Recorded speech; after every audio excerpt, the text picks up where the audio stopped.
निर्मला पाटील यांना विनंती करतो की आपण आपल्या शुभ हस्ते शाल आणि बुके देऊन सन्माननीय भरत नानांचं या ठिकाणी सत्कार सन्मान करावा।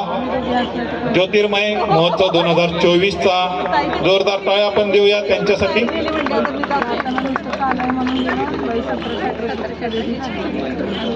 त्याचबरोबर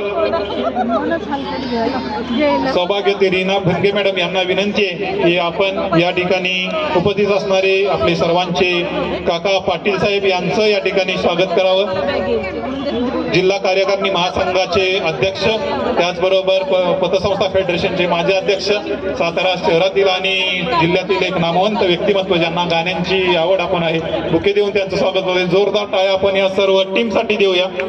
आणि मी सन्माननीय भरत पाटील साहेब यांना विनंती करतो की कृपया या महोत्सवासाठी शुभेच्छा द्याव्यात आणि सर्वांना आपण एक मार्गदर्शन करावं।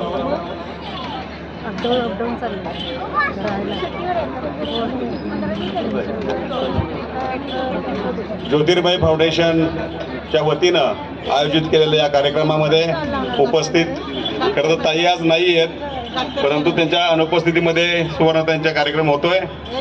या कार्यक्रमासाठी उपस्थित असलेले आमचे मित्र काका पाटील साहेब, या ज्योतिर्मय फाउंडेशनच्या सर्व संचालक मंडळ आणि विशेषतः साताऱ्यातील सर्व आपण बंधू आणि भगिनींनो, गेल्या अनेक वर्षापासून सातत्यानं ज्योतिर्मय फाउंडेशनच्या वतीनं हा कार्यक्रम आयोजित केलेला होतो। विविध क्षेत्रातील लोकांचा सत्कार करणं, सन्मान करणं, त्याचबरोबर महिलांना उद्योजिका चांगल्या घडवणं हा मुख्य उद्देश महामंडळाचा आहे। आणि ज्योतिर्मय फाउंडेशन हे गेली सातत्यानं याच्यात सातत्य ठेवणं खूप महत्त्वाचं असतं।